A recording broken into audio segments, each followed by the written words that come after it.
예수님께서는 하나님의 나라에 대해서 비유를 할 때에 두 비유를 통해서 하나님 나라에 대해서 말씀하십니다. 하나는 겨자씨고 또 다른 하나는 누룩입니다. 우리가 성경에 보면은 누룩은 대체로 부정적인 것들의 내용들이 많이 실립니다. 그런데 오늘의 본문에서는 누룩이 긍정적 측면에서의 그 내용들을 적용을 시키고 있습니다. 이 두 겨자씨와 누룩에 공통점이 있습니다. 그 공통점은 확장입니다. 그런데 세부적인 내용을 보면은 겨자씨와 누룩은 공통점이 있는가 하면은 굉장히 다른 성향을 가지고 있습니다. 그래서 오늘 본문에 보면은 예수님께서 천국에 관하여, 특히 하나님의 나라에 관하여서 사람들에게, 무리들에게 가르침을 줄 때에 이 두 비유를 사용했던 것입니다. 여러분, 하나님의 나라는 세상의 그 어느 것들로도 우리는 그 가치를 비교할 수가 없습니다. 예수님께서 하나님의 나라를 이 두 겨자씨 한 알과 그리고 또한 누룩을 가지고 비교를 했던 것은 세상의 누룩을 볼 때에 하나님의 나라가 눈에 보이지 않는 거죠. 그럴 때 세상 사람들이 하나님의 나라에서 관해서 말할 때는 세상적 가치 기준으로서 그 이야기들을 하게 되는 것인데, 그 기준으로서 이야기를 할 때에 하나님의 나라는 마치 가치 없는 것처럼 취급이 되어지더라는 것입니다. 그렇지만은 이 하나님의 나라는 세상의 그 어떤 것들로도 비교할 수 없는 것을 확장적 측면, 변화적 측면을 통해서 예수님께서는 설명을 하고 있습니다. 여러분, 우리가 하나님의 나라 그러면은 세상과 우리가 비교하는 측면에서 당장 비교할 것들이 있습니다. 세상은 불안정성을 가지고 있습니다. 인간의 죄로 인하여서 모든 것들이 불안정성 속에서 모든 것들은 이루어집니다. 그렇지만 하나님의 나라는 불안정성이 없습니다. 하나님의 나라는 모든 것이 완전성 속에서 모든 것이 이루어집니다. 그래서 하나님의 나라에서는 먹는 문제도 완전성에 대한 문제, 건강에 대한 문제도 완전성에 대한 문제, 생명에 관한 것도 완전성에 대한 문제. 그래서 하나님의 나라의 대표적인 것들을 한 단어로 표현을 하라라고 말한다면 샬롬입니다. 샬롬. 이 땅에서는 샬롬이 없습니다. 우리가 이제 성경도 보면은, 우리가 이제 시편에서도 보면은 샬롬이라는 단어가 굉장히 중요한 단어로 등장하지 않습니까? 그리고 이제 실질적으로 이 샬롬이라는 이 인사가 우리가 세상에서 행할 수 있는 인사 가운데서 제일 중요한 인사고 제일로 그것이 큰 인사입니다. 당신에게 평강이 가기를 원합니다. 당신에게 평강이 있기를 원합니다. 당신에게 안녕이 있기를 원합니다. 그것이 샬롬이지 않습니까? 그죠? 이 샬롬이라는 것은 그냥 단순한 것이 아닙니다. 평강이 있다는 것은 무엇인가 하면 완전성이 성립되어야 됩니다. 그래서 이 샬롬이라는 단어는 이 땅에서 인사로서 사용을 하고 우리가 적용은 시키지만은 이 땅에서 이 샬롬이라는 부분들이 완전하게 일어나지 않습니다. 그러면 이 완전성에 대한 샬롬이 어디서 일어나는가? 그 완성이 어디서 일어나는가? 그것이 바로 하나님의 나라인 것입니다. 그래서 하나님의 나라는 완전한 평강의 샬롬이 함께하는 나라입니다. 사랑하는 성도 여러분, 우리가 잠시 살아가고 있는 죄악된 세상, 이 죄악된 세상이 주는 가치관으로서는 완전한 샬롬이라는 이런 가치관이 형성이 될 수가 없습니다. 하나님의 나라는 우리가 생각하는 것처럼 그런 가상적인 것이 아닙니다. 하나님의 나라는 일반적 불신자들이 믿고 있는 것처럼 어떤 환상적 측면에서의 환타지고 또는 상상 속에서 그려내는 유토피아가 아닙니다. 하나님의 나라는 사실을 가지고 있습니다.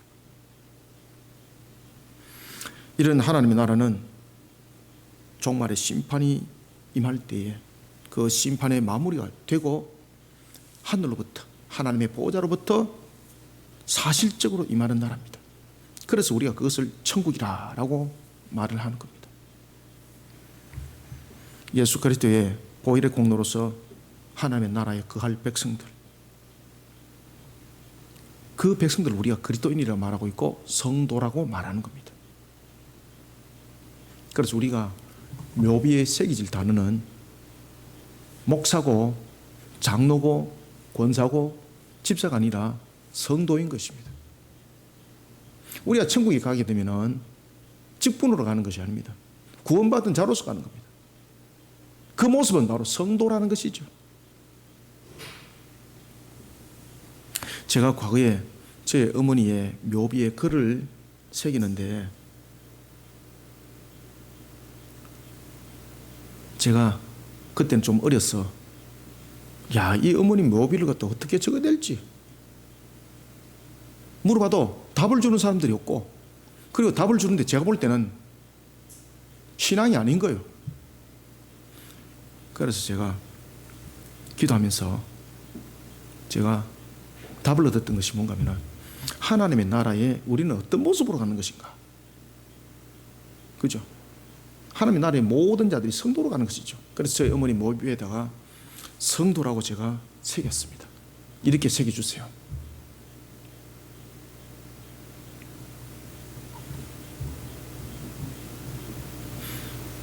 저희 어머니의 그 장례의 그 묘지는 제가 이렇게 가서 묘지틀을 보았고, 제가 결정을 했고, 또한 묘비도 제가 이렇게 세웠습니다. 그렇게 세우기까지는요, 하나님의 나라에 관한 신앙을 바라보고 제가 그 묘비를 세웠습니다. 그리고 제 어머니가 마지막 유언의 마지막 말이 무엇인가 하면 천국에서 만나자였습니다. 저희 어머니가 돌아가시는데 보니까 천국의 확신이 아니라 천국을 보고 계셨습니다. 얼굴이 달랐습니다. 천국을 이미 보고 계셨습니다. 그러면서 마지막 유언이 뭔가 하면 천국에서 만나자. 그래서 제가 저희 어머니 돌아가신 것을 보고, 야, 천국 확실히 있구나. 그래서 저희 어머니 묘비에 대해 제가 성도라고 새겼던 겁니다. 그래, 우리 다시 만납시다. 성도로서 다시 만납시다. 사랑하는 성도 여러분, 우리는 세상이 줄 수 없는 가치관으로 세워진 성도들입니다. 세상이 줄 수 없는 가치관으로 세워진 우리는 죄악된 세상에서 어떤 가치를 그러면 우리는 바라고 살아야 될까? 오늘 예수님께서 우리에게 주신 말씀을 통해서 저와 여러분들에게 허락되어진 인생의 삶들, 우리는 어떤 비교할 수 없는 가치관으로 살아가야 될 것인가? 우리가 한번 돌아보도록 하겠습니다.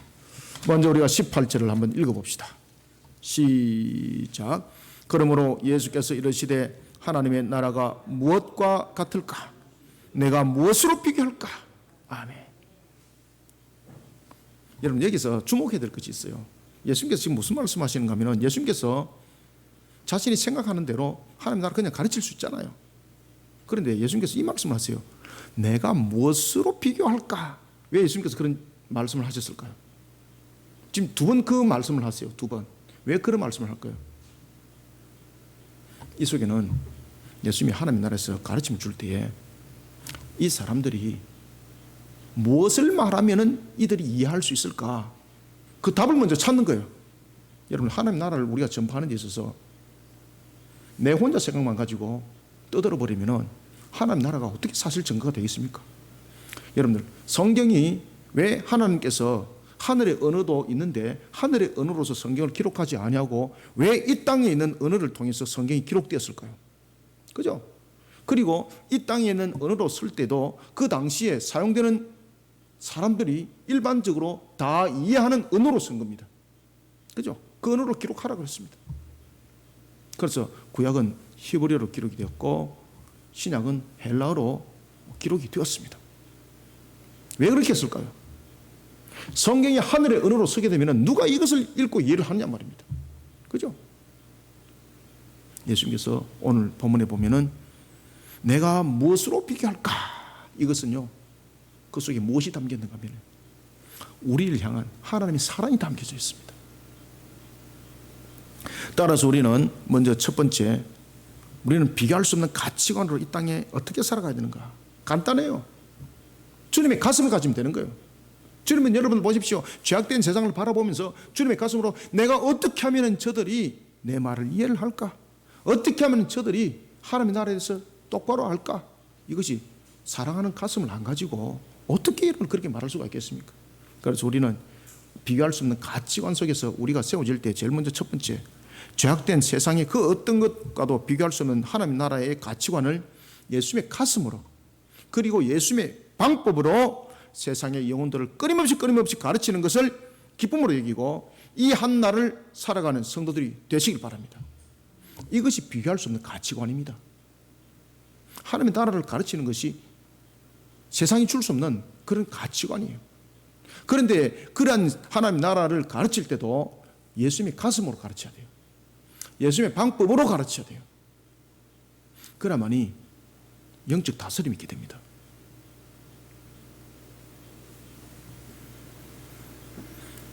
예수님께서 안식일에 한 회당에 가르치실 때였습니다. 10절 보십시오. 그때에 18년 동안 이 여인이 귀신이 들어 있었습니다. 그런데 이 여인이 18년 동안 귀신만 들린 것이 아니라 이 귀신이 이 여인을 병으로까지 다스려 버렸습니다. 그래서 이 여인이 18년 동안 곱사병에 걸렸던 거예요. 곱사병. 고통 속에 있던 거죠. 놀랄 사실은 예수님께서 그 여인의 허리를 그냥 펴버립니다. 18년 동안 귀신에 들려서 곱사병의 고통을 당하고 있던 이 여인을 예수님께서 취해버립니다. 이 모습을 지금 누가 봤습니까? 그 회당에 있는 모든 사람이 봤고 회당장이 보았습니다. 그럼 이 속에서 어떤 역사가 일어나야 되겠습니까? 하나님이 아니고는 이 병을 치료할 수가 없는 거지 않습니까? 그러면 예수님을 바라보면서 정말로 하나님을 바라볼 수 있는 그런 눈이 생겨야 되는데, 놀라운 사실은 회당장이 예수님께서 18년 된 여인을 치료한 것을 통해서 무엇을 적용시키고 있는가 하면 자신들의 장로 유전을 잣대를 딱 갖다 대면서 당신은 안식법 위반했네. 여러분들, 당시에 안식법 위반하면 공익법에 의해서 그는요 공동체로부터 쫓김을 당할 뿐만 아니라 심지어 죽임을까지 당할 수 있는 그런 아주 중요한 내용들입니다. 예수님께서 한 여인을 회복시켰습니다. 예수님께서 이 땅에 오신 이유가 무엇입니까? 여러분들, 하나님께서 우리에게 안식일을 주신 이유가 무엇입니까? 안식일은 우리에게 무엇에 대한 예표입니까? 안식이라는 것은 샬롬이 있어야 되는 것이거든요. 아시겠습니까? 휴식이 아닙니다. 이 안식일은 지금 저와 여러분들이 드리고 있는 이 예배의 이 안식일의 모든 형태들은 하나님께서 우리에게 허락하신 창조에 대한 근본을 알게 함과 동시에 하나님의 나라를 보게 하는 예표입니다. 이게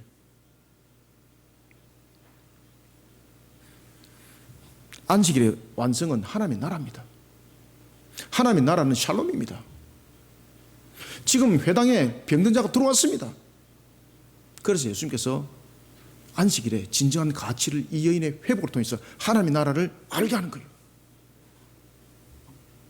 그러나 유대인 가운데서도 종교 지도자였던 회당장, 그 회당을 책임지는 자잖아요. 그 당시에 이 유대 사회 속에서는 장로의 유전이라는 것이 있었는데, 그것은 뭔가 하면은 이 안식일이라는 이 율법을 하나님께 주시니까 이걸 자신들이 그냥 유권 해석을 해버린 겁니다. 유권 해석을 해서 이것을 통제법으로 만들어버린 겁니다. 안식일 날에는 에리어 반경을 2km를 벗어날 수 없다, 4km를 벗어날 수 없다, 어떤 것은 노동이다, 이러면서 규제법을 계속해서 강화를 시켜 나갔던 게 있는데, 그것이 바로 장로 유전입니다. 하나님께서는 안식일을 통해서 하나님의 나라를 예표하고 있었고, 그리고 하나님의 나라는 샬롬이라는 회복을 말하고 있을 때에 이들은요 장로의 유전을 통해서 율법화를 시켜버렸습니다. 오히려 안식일을 규제하고 안식일로 하여금 하나님의 샬롬이 오히려 임하지 못하도록 그들의 권세와 권위로 오히려 묶어버리는 하나의 제도화를 만들었던 것입니다. 그것이 이제 장로의 유전이 됐던 거죠. 이 장로의 유전에 의해서 회당장이 예수님에게 잣대를 딱 갖다 댄 겁니다. 그런 무리들 향해서 예수님께서 하나님의 나라에 대해서 가르치는 겁니다. 하나님의 나라는 무엇과 같을까? 여러분, 하나님의 나라는 무엇과 같을까요? 그때 하나님의 나라는 무엇과 같을까요? 라고 하실 때 예수님께서 하늘의 음성으로, 그냥 하늘의 언어로서 그냥 말하면은 누가 이해하겠습니까? 그거 보세요.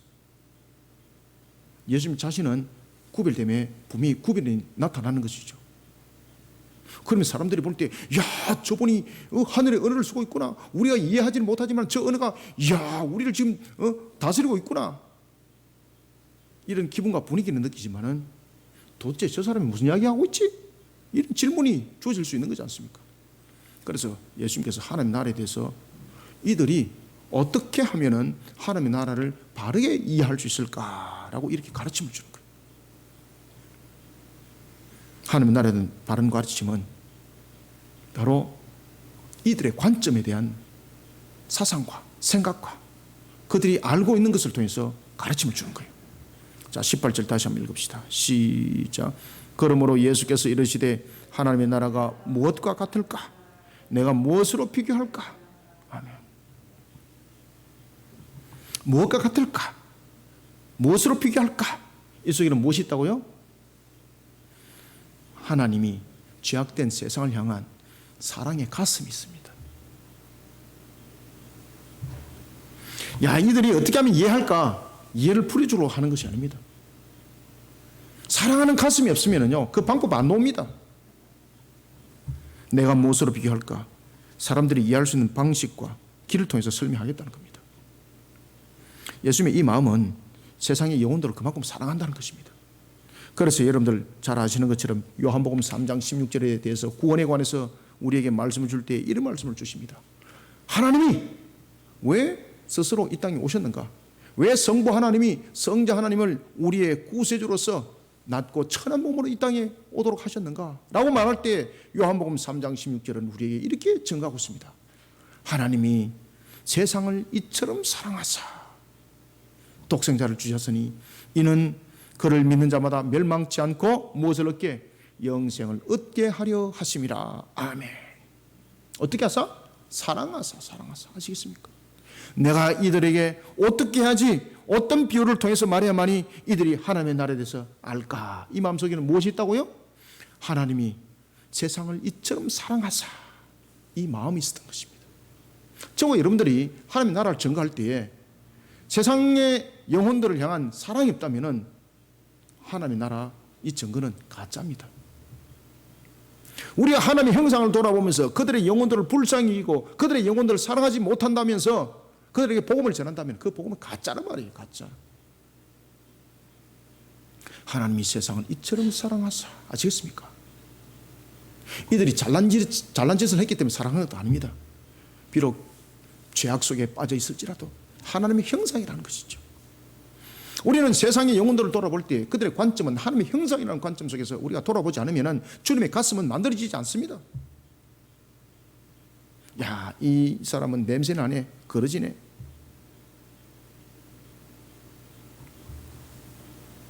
이 사람은 노약자네, 이 사람은 거린이네. 이렇게 판단하는 것이 아닙니다. 항상 하나님의 형상을 봐야 됩니다. 하나님의 형상을 보지 못하니까요, 그들을 향한 사랑이 안 나타나는 겁니다. 우리가 예수님의 가슴을 어떻게 가질 수 있는가? 우리가 스스로 예수님 될 수 없잖아요. 그렇지만 주님께서 우리에게 가르쳐 주었어요. 그 영혼들을 하나님의 형상으로 보라고. 하나님의 형상으로. 그래서 주님께서 산상수훈에서 마태복음 5장 이하의 산상수훈에서 가르침을 줄 때에 형제를 향하여서 라가라고 하는 자는 곧 살인자다라고 말씀하셨습니다. 라가라는 것은 무엇입니까? 이 멍청한 놈. 그 영혼에 관해서 저주를 하는 거죠. 그가 비록 부족함은 있습니다. 어리석음은 있습니다. 지능도 떨어집니다. 판단하지 말라는 거예요. 하나님의 형상이라는 것을 보라는 거예요. 하나님의 형상이라는 것을. 하나님의 형상이라는 것을 돌아보지 못하면서 그저 저 사람이 약하기 때문에 돌아보는 건 사랑이 없습니다. 하나님의 형상이라는 것은요, 동일선상입니다.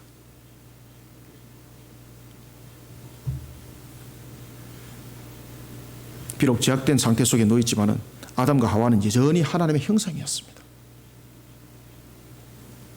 하나님께서 아담과 하와를 다시 하나님의 품으로 돌아오게 할 것을 창세기 3장 23절이 우리에게 말씀을 주고 있습니다. 창세기 23장과 24장에 보면은 분명히 24장에서는 분명히 아담과 하와를 에덴 동산에서 내쫓았다고 말하고 있습니다. 왜? 하나님 앞에서는 죄와 함께할 수 없기 때문에 쫓김다 했던 거죠. 그런데 23절에 보면은 하나님께서 이 쫓음을 통해서 그들을 쫓아보내기 전에 먼저 무엇을 하십니까? 가죽옷을 입히잖아요, 여러분들요. 그죠? 가죽옷을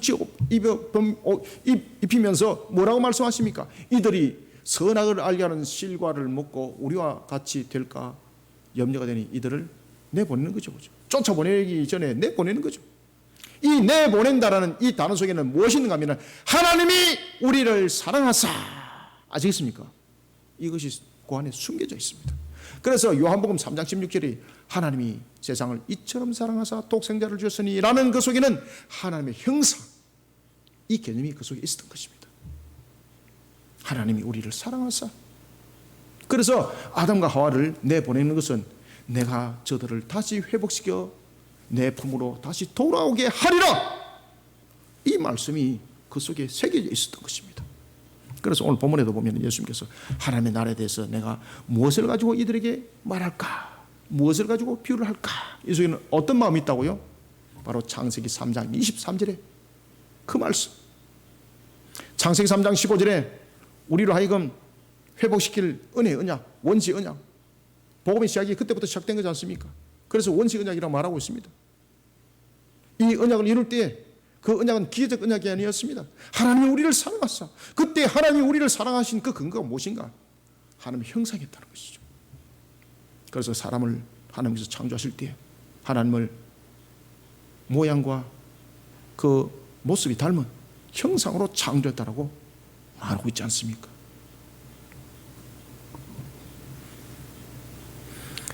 죄악으로 인한 본래의 지혜와 지식이 무너져버린 인간의 판단으로서는 더 이상 우리는 하나님을 바르게 이해할 수 없습니다. 우리는 아담처럼 하와처럼 그 지식과 그 지혜를 가지고 있지 못합니다. 죄로 인해서 완전히 무너져 버렸습니다. 그래서 그것을 우리가 부패하고 타락했다라고 말을 하는 겁니다.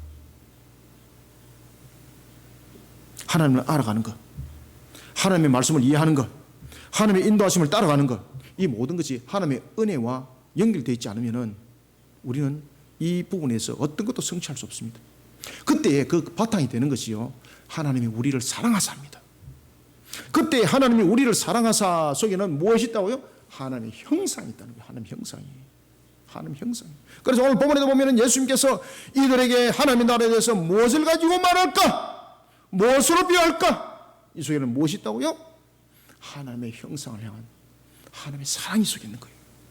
그래서 우리가 세상의 영혼들을 향해서 하나님의 나라를 비교할 수 없는, 어떤 세상의 가치관으로도 비교할 수 없는 하나님의 나라를 향해서 우리가 증거해 나갈 때 예수님의 가슴을 가져야 되는 거예요. 여러분들 아시겠습니까?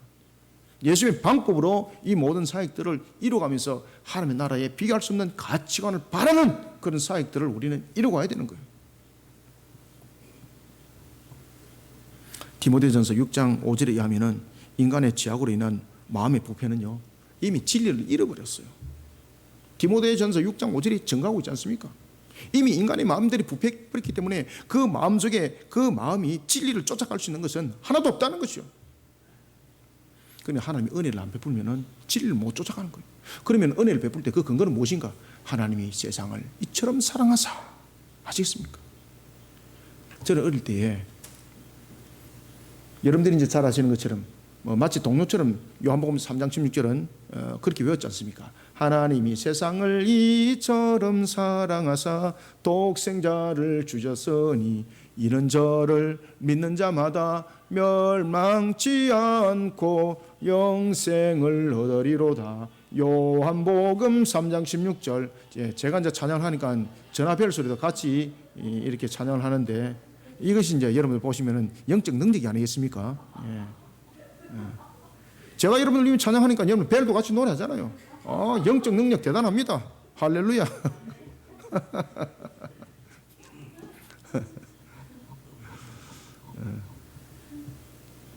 하나님이 세상을 이처럼 사랑하사. 저는요 요한복음 3장 16절을 어릴 때 외우면서 정말로 많이 울었습니다. 그리고 하나님이 정말로 나를 사랑할까? 내가 질문을 했습니다. 어리지만 제가 초등학교 때 제가 예수를 믿었거든요. 가족들이 아무도 예수 안 믿을 때 저 혼자 숨어서 예수 믿었습니다. 제가. 그런데 주님이 어린 저에게 주님이 말씀을 하시는 거예요. 그래서 제가 어릴 때 제가 친구들 보고 그랬습니다. 야, 나는 우주에서 왔다. 나는 특별한 사람이다. 나는 하나님이 나를 사랑한다.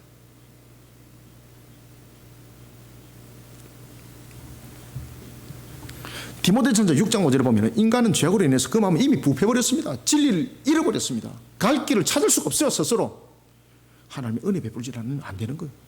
그 은혜는 하나님의 사랑이 바탕이 되는 거예요. 경건도 마찬가지입니다. 사람들은 경건을 통해서 자신의 이익을 추구합니다.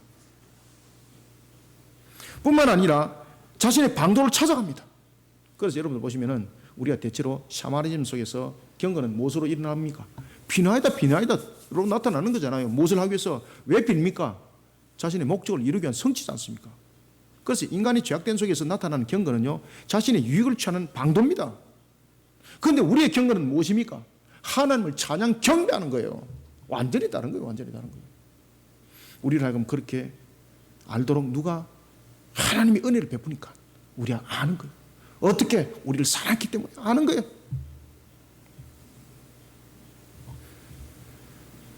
이런 세상의 영혼들 하나님의 나라에 대해서 바르게 알 수가 없습니다. 그래서 예수님께서는 그들의 방식과 그들이 깨닫는 방식, 그래서 이 두 비유를 사용했던 것입니다. 하나는 그 겨자씨 한 알이었고, 두 알도 아니고 한 말도 아니고 겨자씨 한 알이 한 알. 아주 가볍다는 것이죠. 그리고 누룩이에요. 사랑하는 성도 여러분, 우리는 예수님의 가슴과 예수님의 방식으로 세상의 영혼들을 끌어안아야 합니다. 그리고 하나님의 나라를 가르쳐야 합니다. 그리고 그들을 주님의 품으로 끊임없이 이끌어내는 사랑의 사역들을 펼쳐나가야 합니다. 여러분들 누군가를 사랑해 보십시오. 끊임없이 쫓아가잖아요. 오지 마라 그래도. 여러분들이 누군가를 사랑하게 되면은 오지 마라 그래도 여러분 안 쫓아갑니까? 그 집 앞에 가가지고 그냥 솔로몬도 보십시오. 술람이 여인에 관한 부분에 대해서도 그 여인을 사랑하니까 그 집 앞에서 사랑의 세레나데를 부르지 않습니까? 우리는 하나님의 나라를 가르치는 데 있어서 주님 품으로 인도하는 일에 있어서 끊임없이 사역을 이루어가야 합니다. 그러기 위해서는 하나님의 형상이라는 그 모습을 발견해야 되는 것이고, 그리고 그런 하나님의 형상의 모습을 발견해낼 뿐만 아니라 주님의 가슴으로 하나님의 형상을 사랑해야 됩니다. 사랑해야 됩니다.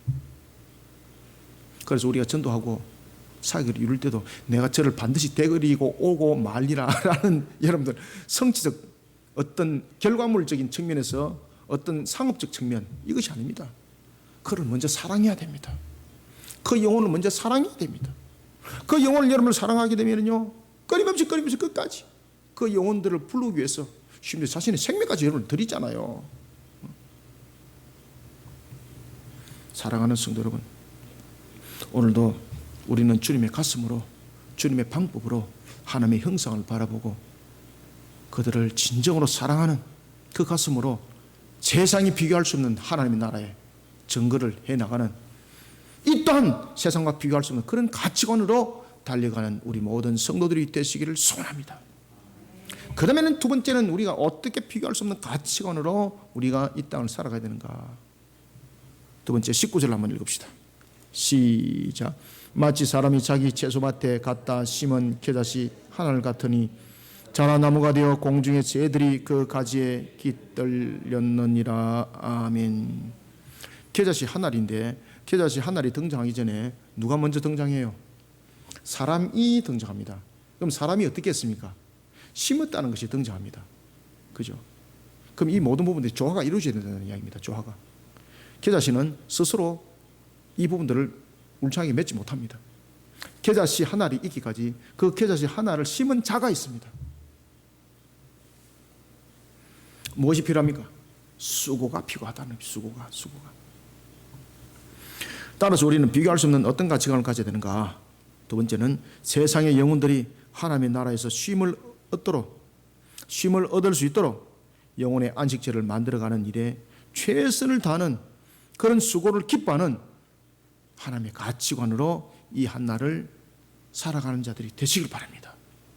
이건 세상과 비교할 수 없는 가치관이에요.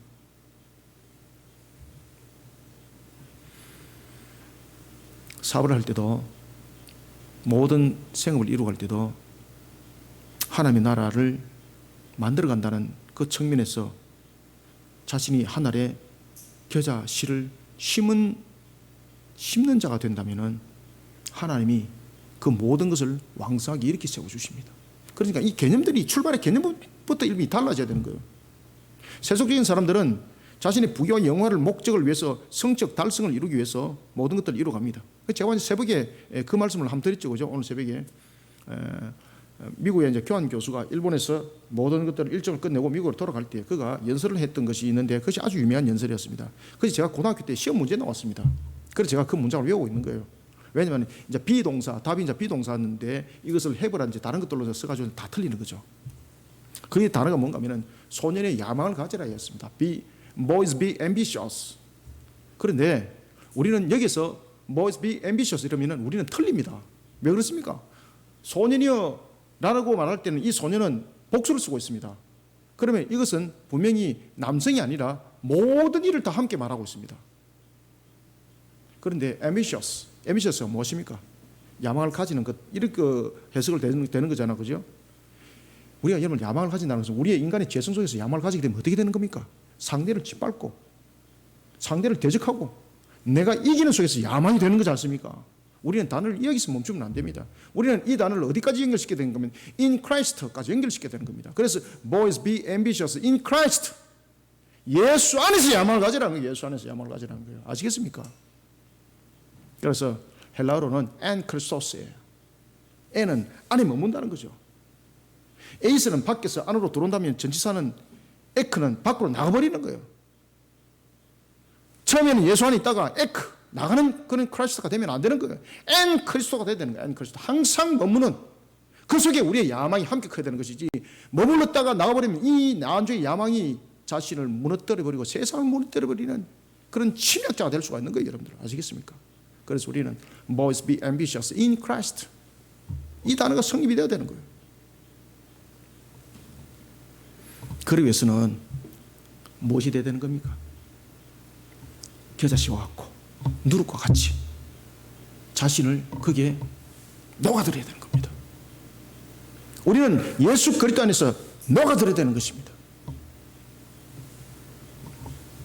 예수님께서는 무리들에게 하나님의 나라를 두 가지의 측면의 비유를 통해서 설명합니다. 하나는 겨자씨 한 알이었습니다. 그리고 또 하나는 누룩입니다. 먼저 우리가 겨자씨 몇 알, 한 알을 한번 봅시다. 저는 눈이 좀 안 좋고 나이도 좀 있다 보니까 겨자씨 하나를 같으면 제 눈에는 안 보입니다. 어떨 때는 컴퓨터도 화면이 잘 안 보여가지고 가까이서 이렇게 보고 그렇게 합니다. 겨자씨 한 알. 이 겨자씨는 여러분들이 잘 아시는 것처럼 눈에 보이지 않을 정도로 아주 작은 것에 지극히 작은 것을 설명하는 대명사입니다. 그죠? 그런데 이 겨자씨 한 알이 나중에 심어졌을 때에 밖에 그냥 있을 때는 아닙니다. 심어졌을 때에 이 겨자씨가 자라나면 어떤 결과를 나타냅니까? 놀라운 일들이 일어나는 겁니다. 그 눈에 보이기에 미미한 것들 아주 작은 이 존재, 가치 없는 이 존재가 4m 내지는 5m까지 자라서 마치 울창 숲과 같은 그런 것을 이루어서 지나가는 새들도 거기에서 안식을 하고 여러 가지 상황들이 전개되는 것입니다. 예수님께서는 이것을 가지고 그들에게 이해를 시키는 겁니다.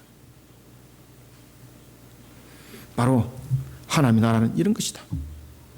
하나님의 나라는 겨자씨 하늘과 같다. 그리고 겨자씨 하나를 어떻게 오늘 본문에 보면 채소밭에 갖다 심어야 된다. 19절을 우리가 한번 충분히 해봅시다. 19절에 보면 예수님께서 하나님의 나라에 대해서 가르침을 줄 때 겨자씨의 비유를 통해서 한 사람을 등장시킵니다. 이 사람은 누굴까요? 누굴 것 같아요?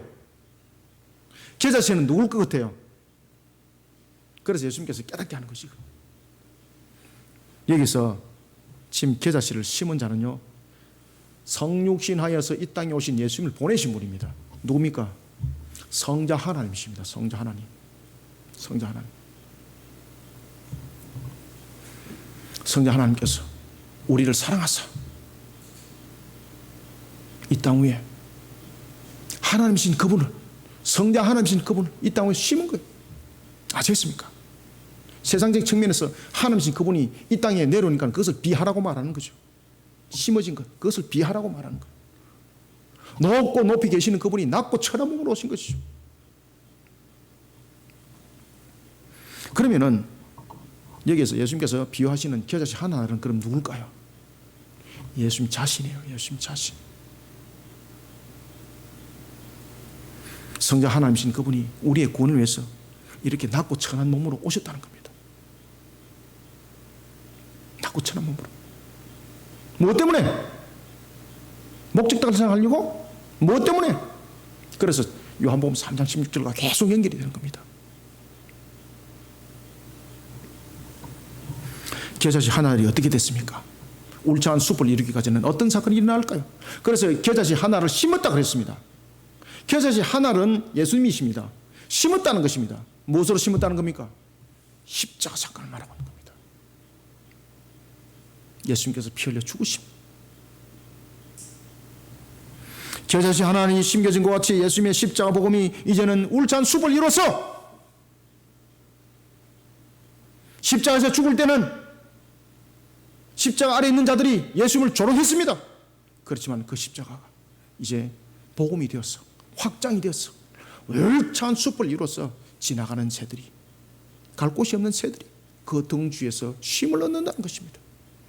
바로 예수님의 십자가 복음이 공주의 새와 같이 길 잃은 수많은 영혼들의 안식처가 될 것을 말씀하고 있습니다. 예수님의 십자가의 핏뿌림은 겨자씨 하나이었습니다. 처음에는 밋밋했습니다. 그렇지만 그 나중은 모든 영혼들이 풍성한 안식을 누리는 처소가 될 것을 말씀하고 있습니다. 그것이 하나님의 나라라는 겁니다. 예수님께서는 하나님의 나라의 확장이 단순히 그리고 시간이 지나감에 따라서 이루어진 것이 아니라 겨자씨 하나리라는 심음이 있었고 그 심음이 시간을 통해서 이제 울창한 숲을 이루게 됐다는 것을 설명하고 있는 겁니다. 이렇게 시작한 하나님의 나라 사역은 어떤 역사를 일으키는가? 그것이 뒤에 이어지는 바로 누룩입니다. 사랑하는 성도 여러분, 영혼들에 대한 풍성한 결실. 그러면은 이 십자가는 그저 결실만 맺는 것인가? 지나가는 건 아무나 그냥 앉아 있는 것인가? 자, 19절을 다시 한번 읽읍시다. 시작. 마치 사람이 자기 채소밭에 갖다 심은 겨자씨 하나를 같으니 자라 나무가 되어 공중의 새들이 그 가지에 깃들였느니라. 아멘. 공중의 새들은 누구라고요? 길 잃은 영혼들이에요. 길 잃은 영혼들. 길 잃은 영혼들.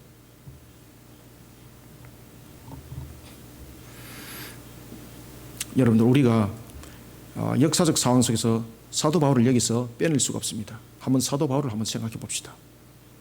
사도행전 16장 19절에서부터 34절에 보면은 사도 바울이 복음을 전가하는 데 있어서 그가 하늘의 겨자씨가 됩니다. 그리고 자신을 심습니다. 복음을 전합니다. 그런데 그 결과가 어떻게 나타났습니까? 옥에 갇혀버렸습니다. 그냥 옥에 갇힌 것이 아니라 얼마나 두들기 맞았는지 사지가 찢어질 정도로 두들기 맞았습니다. 실신할 정도로 두들기 맞았습니다. 그리고 바울과 실라가 다리에 차고까지 채워가지고 마치 찢어지는 오징어처럼 만들어 놨습니다. 다리 사지를 이렇게 갈라놓고 이렇게 이런 상태였어. 그들을 묶고 놨습니다. 그때에 다리에 차고같이 차고 생명을 잃을 정도까지 두들겨 맞고 그런 사도 바울이, 그런 신라가 죽은 겨자씨가 아니었습니다. 심은 겨자씨가 되었던 것입니다. 그런 그들 속에 하나님의 형상을 향한 모습이 보였던 것입니다. 예수님이 우리를 사랑하사 십자가를 지셨던 것이 보였던 것입니다. 그러면서 그들은 눈물을 흘리면서 찬양을 합니다. 감사와 찬양이 그 입에서 그냥 나오는 겁니다. 그러면서 그 속에서 복음이 전해지는 것입니다. 하늘에서 놀라운 역사가 일어납니다. 하나님의 응답을 합니다. 마치 지진이 일어난 것처럼 옥이 흔들림을 당하고 그리고 난 뒤에 바위에 잡고 있던 차고가 풀림을, 그리고 옥의 문이 열려버립니다. 간주가 깜짝 놀랍니다. 야, 이거 전부 다 도망갔구나. 그리고 간주가 자기를 하려고 그럴 때 바울이 말합니다. 멈춰라. 우리는 옥 안에 그대로 있느니라. 간수가 깜짝 놀랍니다. 옥의 문이 열리고 창고가 전부 다 풀리는데 왜 당신들은 도망가지 않습니까? 도망갈 이유가 없는 것이죠. 그 속에 간수장에게 복음이 전개되어지는 겁니다. 온 간수장의 가족이 예수를 믿게 됩니다. 그러면서 그 속에 나왔던 것이 뭡니까? 주 예수 그리스도를 믿으라. 그러면 너와 내 집이 구원을 받으리라. 그 유명한 말씀이 거기서 나온 겁니다.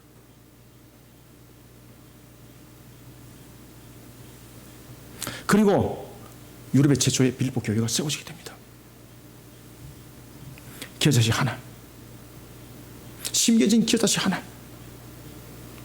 정말로 그가 옥에 갇혔을 때 가치 없어 보였고 사람들에게 조롱을 당하였고 핍박을 당하였지만은 하나님의 나라의 그 가치관으로 심어지니 그 속에 역사가 일어나더라는 것입니다.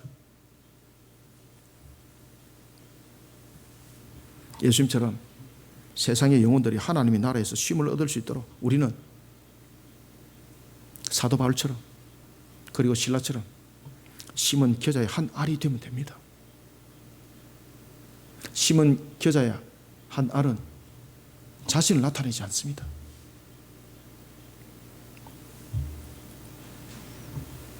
심은 자의 수고가 있어야 하고 그리고 또한 심은 자의 수고와 함께 십자가의 그 고난과 핍박을 함께 했던 그 모습처럼 우리는 예수 그리스도라는 이 겨자의 하나를 세상 가운데 심을 때에도 그저 심고 도망가는 것이 아니라 그 고난을 함께 해야 되는 것이고 그 속에 주님의 값을 함께 치러가는 속에 우리는 자신의 가치관을 찾아야 되는 것입니다. 바울과 실라 보십시오. 그렇게 두들겨 맞고 착고를 차고 마치 오징어 찢듯이 사지가 갈라진 속에서 매달림에도 그들은 오히려 하나님의 나라를 바라보면서 하나님의 형상들을 바라보면서 오히려 주님께 감사하고 찬양하더라는 것입니다. 그 속에 역사가 일어난 거예요. 그들의 가치관들이 무엇이었습니까? 세상이 비교할 수 없는 그 진정한 가치관은 바로 하나님의 나라를 바라보는 그 가치관이었습니다. 최선을 다하는 거죠. 자신들이 옥에 갇혀 있지만 두들겨 맞은 것이 오히려 기쁜 거죠. 주님의 나라를 위해서 그 맞은 것은 스티그마였던 것이죠. 세상적인 측면에서 두들겨 맞은 흔적은 고통의 자국이지만 하나님이 바라볼 때는 하나님의 나라를 위해서 수고한 지워지지 아니하는 바로 훈장이었던 것입니다. 그래서 사도 바울과 실라 입에서 그 감사와 찬양이 나왔던 것입니다. 사랑하는 성도 여러분, 바울과 실라가 복음을 전할 때에 그들이 겨자 한 알이 되었습니다. 심은 자들이 되었습니다. 그런 것처럼 우리 또한 영혼을 하나님께로 인도하는 일에 있어서 겨자씨 하나를 심는 그리고 또한 심는 그리스도인이 되어야 하는 것입니다. 사랑하는 성도 여러분, 영혼의 안식처를 만들어가는 일에 심은 겨자씨 하나와 같이 최선을 다하는 수고를 기뻐하는 하나님의 가치관으로 이 한날을 살아가는 우리 모두가 되기를 소원합니다. 그 다음에는 세 번째 20절부터 21절 두 절 한번 읽읍시다. 시작. 또 이르시되 내가 하나님의 나라를 무엇으로 비교할까?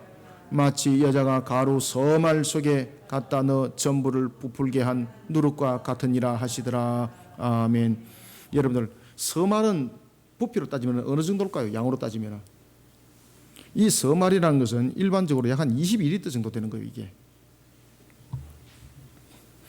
가루 서말 속에 누룩이 들어가 버리니까 이 서말이 어떻게 되는 겁니까? 완전히 막 그냥 10배, 100배가 돼버린 거예요. 이게. 그러면 예수님께서 왜 이 누룩을 가지고 이야기를 했을까? 그죠? 처음에는 겨자씨라는 것은 하나의 심는 것입니다. 그러면 수고가 있어야 되는 것입니다. 자신이 죽어야 되는 것입니다. 아시겠습니까? 자신의 가치를 바라는 것도 아니죠. 그러면서 자신이 죽어서 울창한 숲을 이루는 것입니다. 그런가 하면은 하나님 나라는 그것으로 끝나는 것이 아니라는 겁니다. 하나님의 성격을 설명하고 있습니다. 그러면 이 누룩을 통해서는 무엇을 말하고 있는가? 그 공주의 새와 같은 그 길 잃은 영혼들을 회개시키고 그들의 신분을 변화시키는 측면에서의 누룩인 것입니다. 그래서 예수님께서 겨자씨 하나님과 누룩을 함께 말씀을 주고 있는 겁니다. 따라서 우리는 마지막으로 세 번째 20절부터 21절 통해서 자신을 녹여야 됩니다. 자신을 녹여 하나님의 나라가 확장되는 일에 영향력을 끼쳐야 됩니다. 영향력을 끼치는 삶을 가장 가치 있게 여기는 가치관으로 이 한 날을 살아가는 저와 여러분들이 다 되시기를 소원합니다. 자신을 녹이게 합니다. 자신을. 어디서? 자신의 삶을 통해서 녹이십시오. 입으로서는 주 예수 그리스도를 믿으라. 그만 너와 네 집이 구원을 받으리라. 예수 천국 불신 지옥이래 나누고 지는 완전히 불신 세계 속에서 살아가는 그런 모습을 보면서 사람들이 뭐라고 말합니까? 내가 네 보고 교회 안 간다.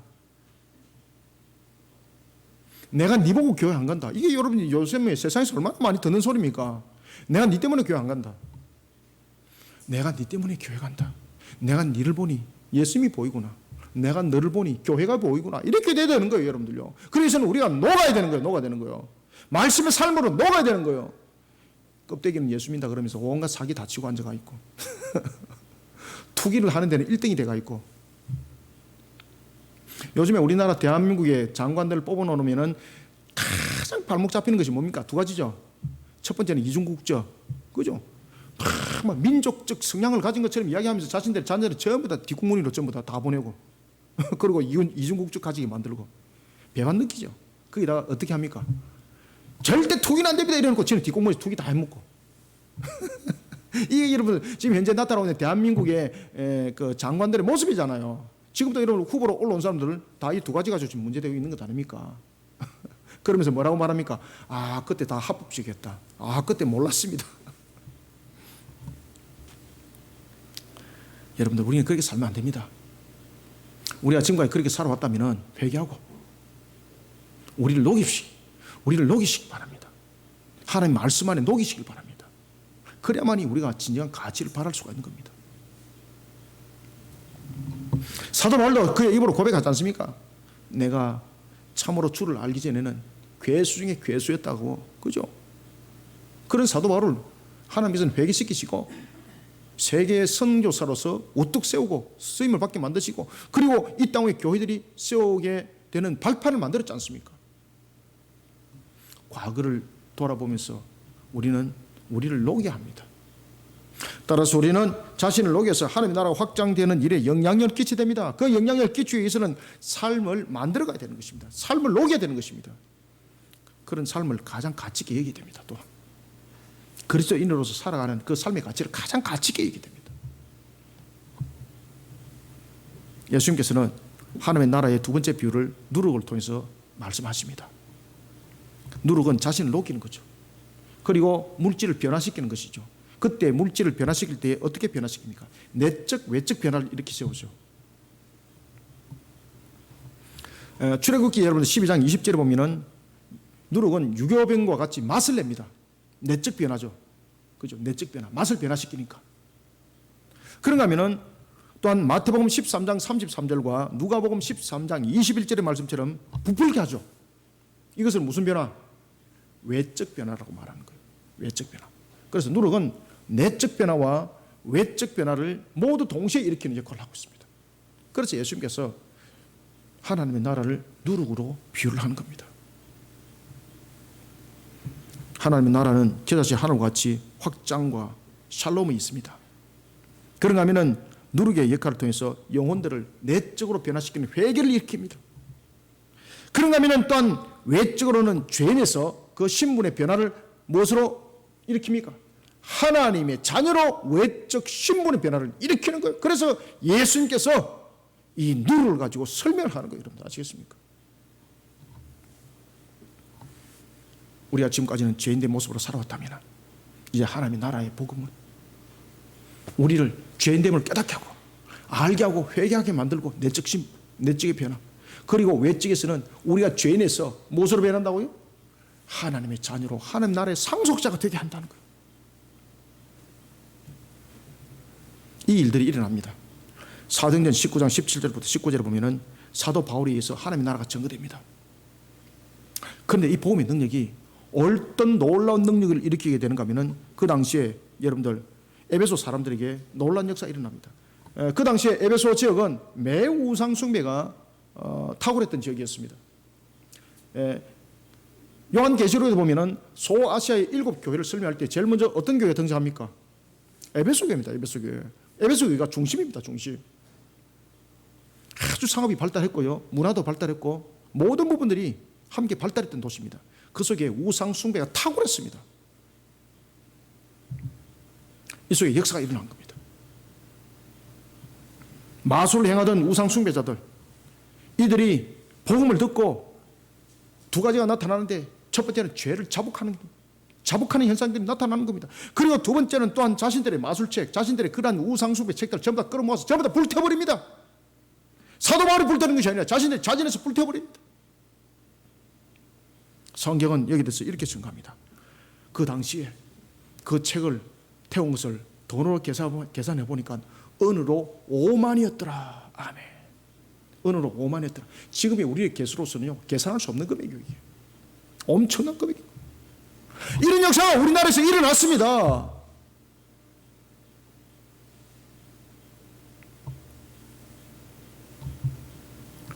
(1896년에) 우리나라에 선교사로 왔던 독일의 선교사, 어로 선교사 하디가 처음에 복음을 전하면서 얼마나 조선 사람들을 얕잡아 봤는지 모릅니다. 심지어 그는 혼자서 말로서 이렇게 구시령됐습니다. 결국 그가 강원도 지역에서도 복음을 전하다가 실패해가지고 이제 경기 쪽으로 옵니다. 이렇게 넘어오면서 그는 이렇게 말합니다. 세상 사람들이 변화돼도 이 조선 놈들은 변화될 수 없다고. 그 정도로 여러분, 그 당시에 조선 땅에 음주, 음행, 도박 이런 것들이 나라에 판을 쳤습니다. 왜냐하면 일본이 나라를 자신들의 지배 속에서, 자신들의 압제 속에서 다스리는 측면에서 썼던 도구들이 뭔가 하면, 이 나라 민족으로 하여금 더 이상 소망이 없는 가치 속에 이들을 가둬버렸는데, 이런 부분들이 바로 이런 속에서 나타났던 세 가지 문화입니다. 아시겠습니까? 음주, 음란, 도박. 그러면서 소망이 없다고 그랬던 거죠. 그런데 이런 하디의 입술을 하나님께서 열어버리는 거예요. 회개하게 만드는 거예요. 하나님께서 다른 사람을 먼저 회개시키는 것이 아니라 하디를 먼저 회개시키는 거죠. 그리고 난데 1903년에 그가 선교사 모임 속에서 자신이 자복하게 되고, 그리고 주일날 그가 동안의 회개를 하게 되는 겁니다. 설교 때. 그때에 원산에 놀랄 일들이 일어나 버렸습니다. 1903년 상상할 수 없는 일들이 일어났습니다. 회개함 속에서 온 교회가 불길처럼 타오르게 되었고, 그리고 그 속에서 자신들의 모습 속에서 회개하면서 나는 살인하였습니다. 나는 간음하였습니다. 나는 도둑질하였습니다. 이것으로 끝나질 않았습니다. 도둑질하는 자는 2배를 갚기 위해서 그 집 앞을 찾아갑니다. 사람들이 깜짝 놀랍니다. 이 영향력이 1907년에 평양을 뒤집어버립니다. 1907년에 평양을 완전히 막 뒤집어버립니다. 그리고 또한 1907년뿐만 아니라 1910년에 백만인 대구령운동이 그 속에서 일어나기 시작합니다. 이 영향력이 조선을 완전히 뒤엎어버립니다. 음란하고 음행질하고 도박에 만연해 있고 우상숭배에 만연해진 조선을 완전히 뒤엎어버리는 겁니다. 조선을 영적으로 일깨우기 시작했습니다. 20절부터 21절 읽읍시다. 시작. 또 이르시되 내가 하나님의 나라를 무엇으로 비교할까? 마치 여자가 가루 서말 속에 갖다 넣어 전부를 부풀게 한 누룩과 같으니라 하시더라. 아멘. 사랑하는 성도 여러분, 자신을 녹여야 합니다. 하나님의 나라가 확장되는 일에 자신을 녹여야 합니다. 어떻게 녹여야 되겠습니까? 삶을 통해서 녹여야 합니다. 회개가 일어났을 때에 1903년에 원산의 대복운동도 마찬가지고 1907년에 대복운동 평양에서 일어날 때도 마찬가지였습니다. 그래서 입으로만 떠드는 회개가 아니었습니다. 그들은 삶을 녹였습니다. 이 영향력이 백만인 구리운동으로 나타났고, 그것이 점점 남아하여서 부산까지 그 영향력이 끼치게 됩니다.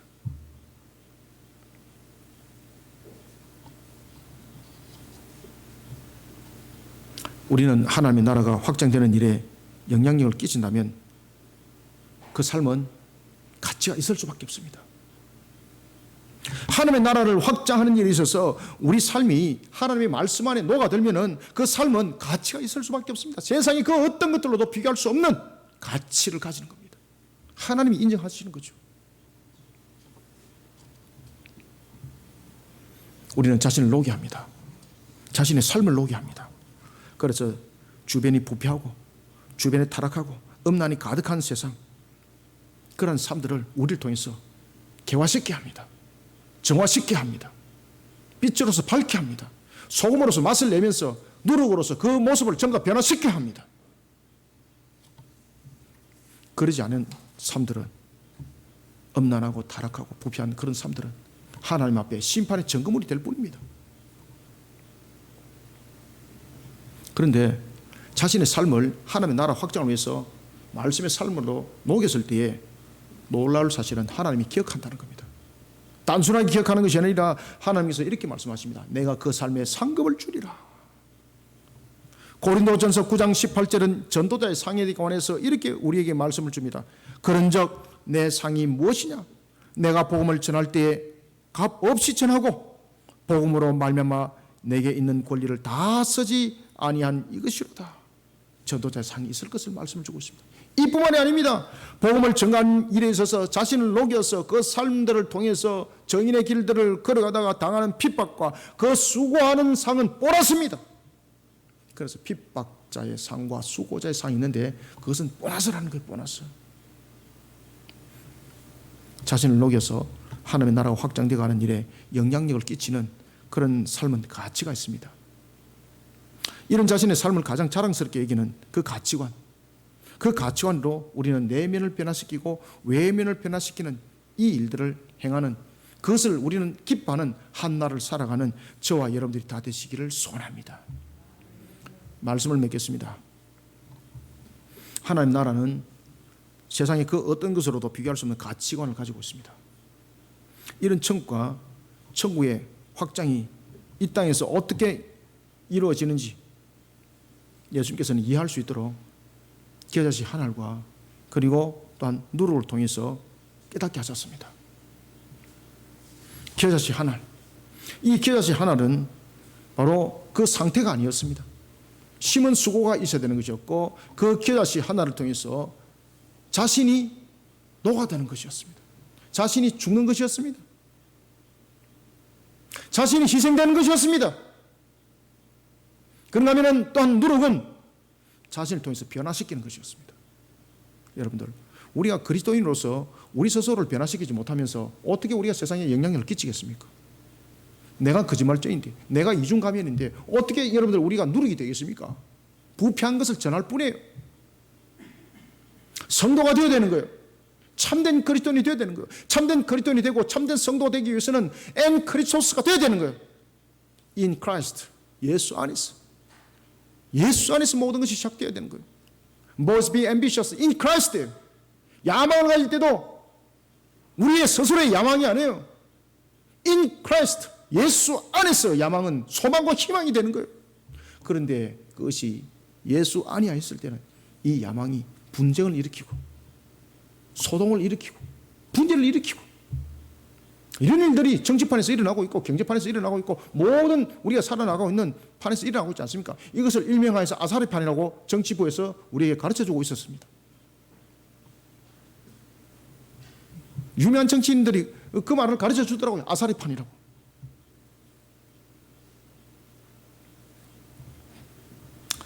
겨자씨 하나, 누룩의 역사, 우리는 이 부분의 역사를 써내려 가야 합니다. 에베소 지역에서 대회개운동이 일어났습니다. 우리나라의 원산과 평양의 대회운동이 일어났습니다. 이 역사적 근거 자료잖아요. 사도 바울은 또한 자신이 에베소 교회를 통해서 이런 그리스도인으로서 삶을 녹았을 때, 그리고 자신이 진정한 복음의 가치를 발했을 때 일어났던 그것을 자신은 마지막 생을 마감하면서 그것이 너무나도 자랑스러웠던 겁니다. 너무나도 기뻤던 것입니다. 그러면서 그가 마지막 유언을 남길 때 이런 말을 씁니다. 디모데후서 4장 7절과 8절은 이렇게 증가합니다. 나는 선한 싸움을 싸우고, 여기서 선한 싸움은 무엇입니까? 항상 선한 것은 하나님 보시기에 좋았더랍니다. 하나님 방법대로 싸웠다는 거죠. 부지깽이들로 싸운 것이 아니라, 총들로 싸운 것이 아니라, 창들로 찌르는 싸움이 아니라 영적 싸움을 펼쳐나갔다는 거죠. 무엇을 통해서? 십자가 싸움을 했다는 거죠. 십자가 싸움. 그래서 나는 선한 싸움을 했다는 거예요. 나는 선한 싸움을 싸우고 나의 달려갈 길을 마치고 믿음을 지켰으니 이제 후로는 나를 위하여 의의 면류관이 예비되었으므로 주 곧 의로우신 재판장이 그날에 내게 주실 것이며 내게만 아니라 주의 나타나심을 사모하는 모든 자에게 도니라. 아멘. 자신을 녹여 하나님의 나라가 확장되어가는 일에 영향력 끼치는 삶을 가장 가치 있게 여기는 그런 가치관으로 이 한날을 살아가는 저와 여러분들이 되시기를 주님의 이름으로 축원합니다. 살아계신 아버지 하나님, 오늘도 우리에게 주신 말씀으로 우리를 녹여 주옵소서. 주신 말씀으로 우리를 신앙의 인격화, 하나님의 그림이 되게 하여 주옵소서. 오늘도 우리의 신앙의 인격화가 주님의 십자가로 그려지게 하여 주옵소서. 살아계신 하나님,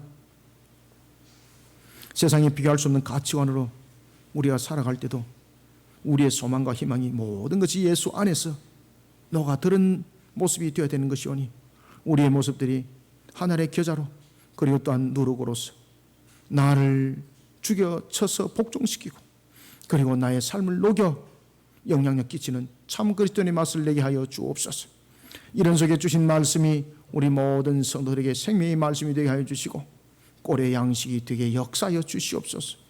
부족한 종의 입술을 통하여 증거되어졌지만은 이 말씀이 우리 모든 성도들의 마음판에 떨어져 새로운 결실 맺게 하여 주시고 주님께서 말씀하시는 인격적 교통이 일어나는 말씀으로 역사하여 주시옵소서. 부족한 종의 입술을 통해 증거되어졌지만은 이 말씀이 또한 철장 권세가 되기를 원합니다. 이 한날에 쓴 금의 말씀이 혼과 육과 골수를 찔러 쪼개 주님의 놀라운 역사함이 일어나기를 소망합니다. 하나님, 우리 거리심 교회가 주신 사명사에 있으니 새 노래 부르는 교회로서 새 노래 부르는 성도로서의 사역을 또한 힘있게 이루어갈 수 있도록 우리를 견인하여 주옵소서. 우리를 이끌어 세워주시고 또한 오늘도 주신 말씀이 우리에게 2021년 사역 사명 속에 격려의 말씀이 되게 해주시고 위로의 말씀이 되게 하시며 소망과 희망의 말씀이 되게 역동적으로 움직이는 말씀이 되게 역사하여 주시옵소서. 예수님의 이름으로 기도드립나이다. 아멘.